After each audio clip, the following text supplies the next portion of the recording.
नमस्कार and welcome to curiously education. मैं हूं प्रशांत मावानी। आज 7 मार्च 2022 है। दोस्तों, आज का पहला प्रश्न है, हमारे देश की एक मल्टीप्लेक्स चेन है जिसका नाम है पीवीआर। आई एम श्योर आपने पीवीआर का लोगो जरूर देखा होगा। जब हम थिएटर में फिल्म देखने के लिए जाते हैं तो जो मल्टीप्लेक्स हैं उनकी भी एक एडवर्टीजमेंट आती है, इज़न्ट इट? तो पीवीआर जो है ये अब एक दूसरी कंपनी के साथ मर्ज होने वाली है, एक फॉरेन कंपनी के साथ मर्ज होने वाली है। तो इस कंपनी का नाम क्या है बताइए? The answer is Cinepolis, right. Cinepolis एक मैक्सिकन कंपनी है और सिनेपोलिस और पीवीआर का जब मर्जर हो जाएगा तो हमारे देश में सबसे ज्यादा स्क्रीन्स जो हैं वो इस कंपनी के पास आ जाएगी, 1200 जितनी स्क्रीन्स। और अगर ये मर्जर हो गया तो आइनॉक्स जो है वो नंबर 2 पर आ जाएगी। आइनॉक्स के पास कितनी स्क्रीन्स हैं? लगभग 600 जितनी स्क्रीन्स हैं, राइट, अप्रॉक्स। तो ये चीज ध्यान रखिएगा। हाल ही में हमारे union home minister Amit Shah ने ये कहा है कि हमारे देश की एक जो सिक्योरिटी फोर्स है, या फिर आप कह सकते हैं paramilitary force is the right word, paramilitary force private security agencies के साथ मिलकर हमारे देश की जो प्राइवेट इंडस्ट्रीज हैं या फिर उनके जो यूनिट्स हैं, मैन्युफैक्चरिंग यूनिट्स हैं, इनकी सिक्योरिटी की देखभाल जो है वो पैरामिलिट्री और प्राइवेट एजेंसीज मिलकर करें। इस दिशा में हमें आगे बढ़ना चाहिए। तो किस पैरामिलिट्री फोर्स के बारे में वो बात कर रहे थे? सीआईएसएफ, बीएसएफ, एनएसजी या फिर ITBP? The answer is CISF, right. CISF का 53rd राइजिंग डे था। इसकी स्थापना जब हुई तो इसके 53 इयर्स खत्म हुए हैं।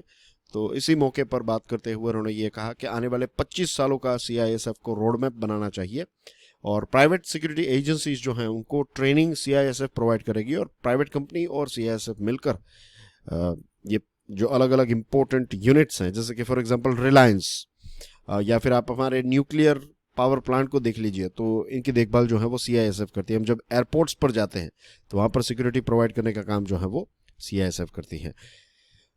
Moving on to the third and the last question के हाल ही में हमारे देश की एक स्टार्टअप जो है वो यूनिकॉर्न क्लब में ज्वाइन हो गई। यूनिकॉर्न क्लब क्या कोई क्लब है? नो। यूनिकॉर्न का मतलब ये होता है कि एक प्राइवेट कंपनी, पर्टिकुलरली स्टार्टअप, जिसकी वैल्यूएशन $1 बिलियन से ज्यादा है। $1 बिलियन से अगर ज्यादा वैल्यूएशन है तो that is called a unicorn company. तो लेटेस्ट कंपनी कौन सी है जिसने इस क्लब को ज्वाइन किया है? इसका आंसर है क्रेड एवेन्यू। क्रेड एवेन्यू एक ऑनलाइन डेट मार्केट प्लेस है। And let me tell you one more thing, आपकी स्क्रीन पर जो बाकी के 3 ऑप्शन है ना, मामा अर्थ, फ्रैक्टल और लीड स्कूल, ये तीनों कंपनीज भी यूनिकॉर्न क्लब में ज्वाइन हुई है इसी साल 2022 में। लेकिन सबसे लेटेस्ट जो है दैट इज क्रेड एवेन्यू, और आपकी स्क्रीन पर जो चारों ऑप्शन है, चारों की 4 कंपनीज जो हैं वो यूनिकॉर्न कंपनीज हैं। You can get in touch with me via Insta, Facebook and Twitter. Lecture की पीडीएफ को डाउनलोड करने के लिए check out my Telegram channel. Do check out curiously for ever podcast. Gandhi ji और उनका जो पंक्चुअलिटी को लेकर व्यू पॉइंट था, उसको लेकर मैंने एक बहुत ही इंटरेस्टिंग पॉडकास्ट आज ही रिलीज किया है। Do check it out. Don't forget to subscribe to my channels, share the lecture, hit the like button, stick your answer and review in the comment section. Growth के बारे में बात करें तो अब लेटेस्ट आंकड़ा ये आ रहा है कि नेक्स्ट ईयर, फाइनेंशियल ईयर 23 में भारत का जो ग्रोथ है वो थोड़ा कम होगा, 8% से भी कम होगा, और ये हमारे लिए एक चिंता का विषय है। अब ये ग्रोथ क्यों कम हो रहा है? क्योंकि रशिया और यूक्रेन के बीच में कॉन्फ्लिक्ट चल रहा है, तो इसकी वजह से सप्लाई चेन डिस्टर्ब हो गई है। ट्रेड में हमें बड़े बड़े शॉक्स देखने को मिलेंगे। ऑयल की प्राइस बढ़ेगी तो इन्फ्लेशन बढ़ेगा। इन्फ्लेशन बढ़ेगा तो सरकार को उसको कंट्रोल करने के लिए कुछ स्टेप्स उठाने पड़ेंगे। लेट्स से कि ड्यूटी जो है वो कट करनी पड़ेगी फ्यूल पर, तो सरकार के जो पैसे हैं उसके ऊपर प्रेशर आएगा, रेवेन्यू पर प्रेशर आएगा, तो फिस्कल प्रेशर बढ़ेगा। और ऑयल की प्राइस बढ़ेगी तो हमें और ज्यादा पेमेंट करना पड़ेगा इन टर्म्स ऑफ डॉलर। तो फिस्कल अकाउंट डेफिसिट जो है वो भी ज्यादा वाइड होगा। तो ये सारे कुछ ऐसे रीजंस है जिसकी वजह से ग्रोथ जो है नेक्स्ट ईयर का हैम्पर हो सकता है। ICRA के जो चीफ इकोनॉमिस्ट हैं अदिति नायर, उनका कहना यह है कि our estimate is that every $10 increase in the average price of crude oil in financial year 23 will widen the current account deficit by $14 to $15 billion. Economists ने ये कहा है कि सरकार को फ्यूल के ऊपर जो एक्साइज ड्यूटी है उसको कम करना होगा, वरना इन्फ्लेशन जो है वो और ज़्यादा बढ़ेगा और लोगों की जेब में पैसे कम आएंगे तो लोग पैसे कम खर्च करेंगे, तो जो कोविड के बाद हम रिकवरी करना चाहते हैं ये रिकवरी जो है वो हैम्पर हो सकती है। आपको पता होगा कि इकोनॉमिक सर्वे ने जो 31 जनवरी को लॉन्च किया गया था, तो उसमें यह कहा था कि फाइनेंशियल ईयर 23 में 8 से 8.5% के बीच में हमारा ग्रोथ रहने वाला है। लेकिन उस टाइम पर नहीं पता था कि नेक्स्ट मंथ यानी कि फरवरी में नहीं पता था कि नेक्स्ट मंथ फरवरी में रशिया और यूक्रेन के बीच में कॉन्फ्लिक्ट जो है वो स्टार्ट हो जाएगा। तो उस टाइम के जो कैलकुलेशंस थे वो इन सारी इवेंचुअलिटीज़ को ध्यान में रख के नहीं बनाए थे, लेकिन अब ये सारी चीज़ें भी हमें देखनी पड़ेगी। Moving on to the next topic, telecos BG. BG का मतलब होता है bank guarantees. Department of telecommunication जो है वो एक कैबिनेट नोट तैयार कर रहा है और जो टेलीकॉज हैं यानी कि टेलीकॉम कंपनीज की कुछ 23,000 करोड़ की बैंक गारंटीज जो है वो सरकार के पास में है। तो अब सरकार जो है ये 23,000 करोड़ की बैंक गारंटीज को रिलीज करने वाली है। इसका मतलब ये है कि जो वोडाफोन आइडिया ने कुछ 15,000 करोड़ की बैंक गारंटी सरकार के पास रखी थी वो पैसे वापस या फिर ये बैंक गारंटी बैंक के पास वापस चली जाएगी, और भारतीय एयरटेल के कुछ 7,000 से लेकर 8,000 करोड़ रुपए जो है वो बैंक गारंटी में है।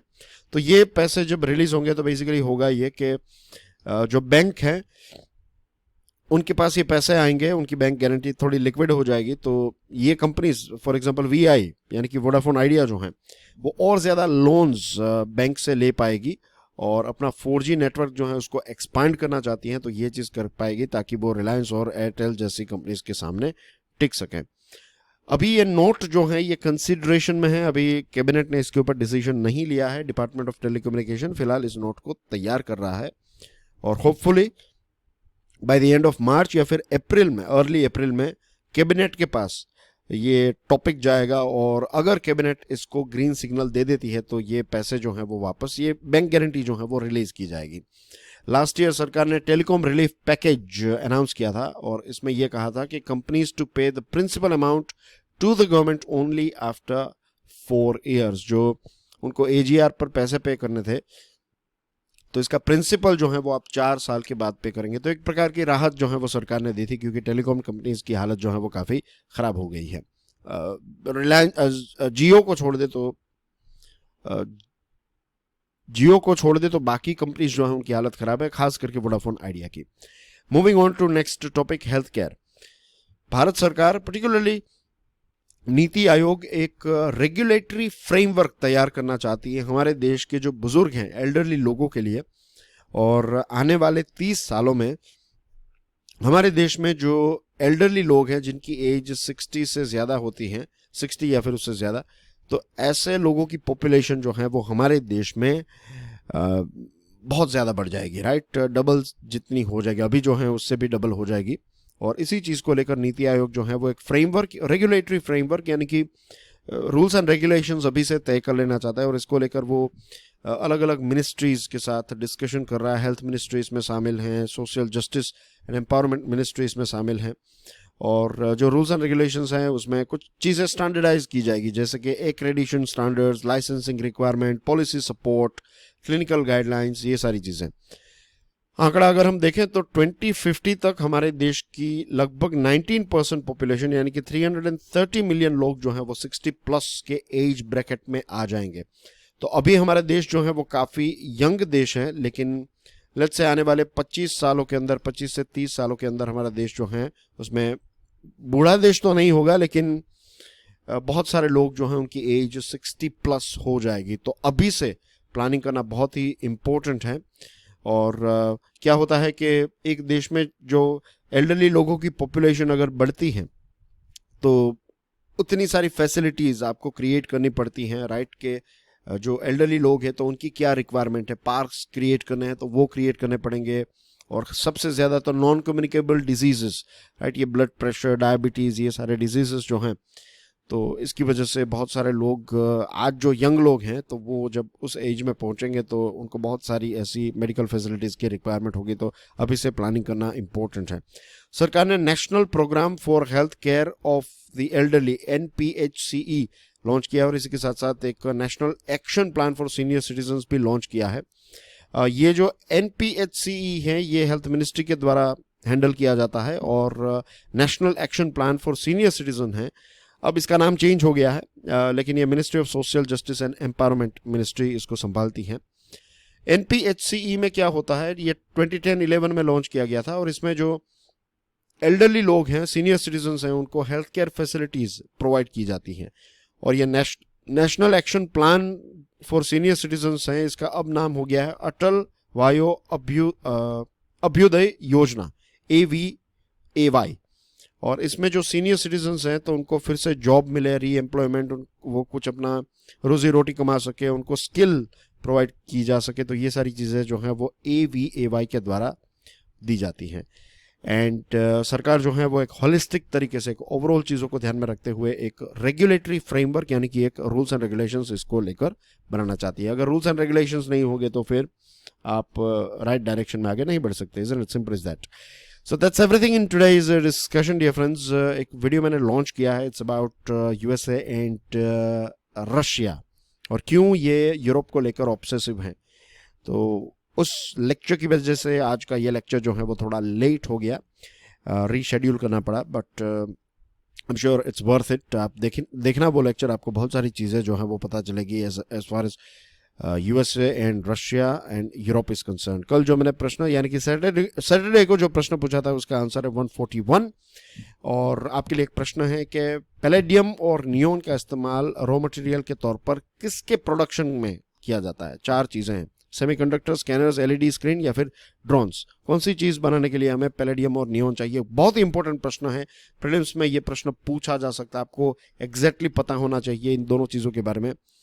And that's everything from my side. Do check out Curiously Forever podcast. Subscribe to both my channels. Share the lecture. Hit the like button. And stick your answer as well as a review in the comment section. I'll see you soon. Till then, enjoy your studies. God bless you all. Jai Hind.